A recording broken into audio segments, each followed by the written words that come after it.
Hello? Yeah. Hi. So, I had a spiritual awakening about 2 years ago and realized that I can... Did you have a spiritual awakening just now? Wouldn't you call that Yeah. that? In other words, isn't a spiritual awakening just an awareness that you are spirit? No, Yeah. absolutely. Yeah.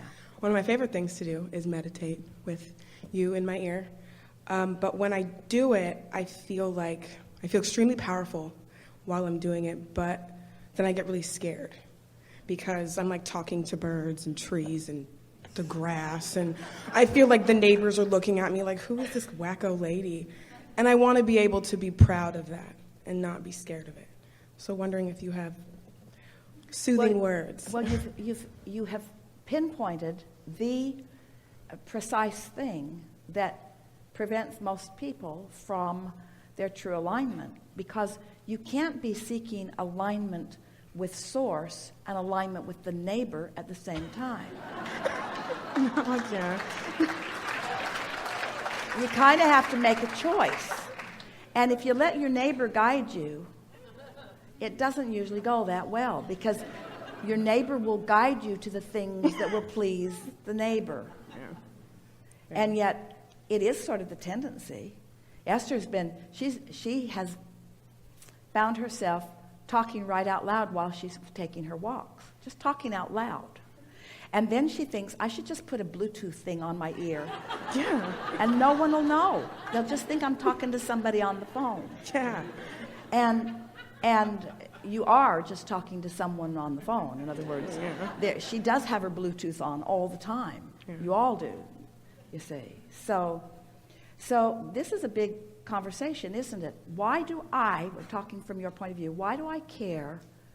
Why do I need to control the condition of my neighbor's opinion of me? We put that word condition in there really deliberately. Why is it necessary? Why do I feel like I need to behave in a way that will contour your perspective of me? And the reason is because you don't run into that many people who are in alignment with source and just loving you unconditionally. So, and if your desire is to be appreciated or loved by them, then you gotta kind of jump through the hoops of acceptability by them. But there is bondage at the end of that path and all along that path every time, isn't there? Because every single one of them really sort of kind of wants something a little different from you until you become just almost crazed in your trying to be. That's why our friend says, I've sort of lost track of who I am. You lose track of who you are. You do. So you said, how can we soothe you? Soothe me so that I can tune into who I really am. Abraham, I want to know this, I want to live this, I want to be this, and I want to be accepted in the world. And we say, you are accepted in much of the world. In other words, every master knows about that. Every athlete who is in the zone knows about that. Do you think those kids out there on that basketball court are really worrying about the fans and what they're saying? Esther sat in the final, the game 5, when the Spurs won the championship a few weeks ago. And as she was sitting there, her seats are not far behind the Spurs bench, back a ways. And the people behind her, she had seen 2 of them before. They have season tickets, too. But they brought 2 new people with them who were shouting directions at the players. Loudly. Move the ball, move the ball, move the ball. Hey, you dummy. Oh, move the ball. Can't you put anything in? Move the ball, move the ball. Hey, give it to him. What are you doing? What are you doing? What are you doing? What are you doing? And Esther thought, I'm going to lose my mind. And then Esther thought, love. I choose love over hate. I choose calm over killing. I choose alignment over massacre. She was just, and then she turned around and she looked at them. and beautiful girls, 2 really beautiful girls. And she said, "You're kind of sort of being sort of kind of hard on our team." And they looked at her, and she turned around and she thought, "I shouldn't have said anything. I shouldn't have said anything." But the reason that we tell you the story is because we get how it feels like when there are others around you that it is necessary somehow to get them on your page.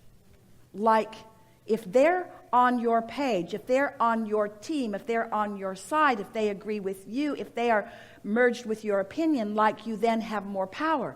That's not where you get your power. You don't get it from the girls behind you. And the players out there on the court have learned to disregard all of that commentary long ago. They're not looking for resources from the conditions that surround them, you see. You get it from source. You get it from who you are, you see. And when you've got it, when you're standing there in that clarity, rather, we tell you that story because Esther lost it too. In other words, she lost it. She's been loving that team. She's been watching that. She's been enjoying it so much. They were rooting for the team while they were yelling against the team. Esther just thought, what universe do you come from? Do you understand nothing about energy? And then she thought, oh yeah, they don't understand anything about energy. But I do. And now I'm letting them be my reason that I'm all out of sorts sitting right here. I'm living a very conditional love. I need to straighten them out because they are clearly inappropriate, I'm sure. If I told everybody in the stadium right now, 18,000 of them, I say, hey, listen to what these girls are saying. Listen to that. They're talking smack about our team. Everybody in the stadium, or nearly everybody, would have said, throw the bums out. Esther knew she was right. But she was living a conditional love that she couldn't control. She can't control what they say. She can't control what they think. She can't control their approach to life, nor should she. She has no right to. They should be able to shout whatever they want to shout. And Esther, at Esther or about Esther. You see. You got to get past that, caring what anybody else is doing, and understand where your true power comes from. Because until you understand where your true power comes from, you can't hook into it, you see.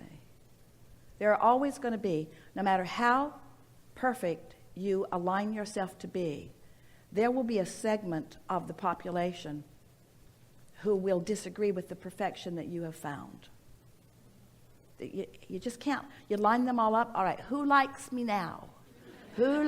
What do you think of me now? How do you like me now? Okay, I'll change that. Wait, I should write this down. I'll change that, and I'll change that, and I'll change that. I'll be back in a week.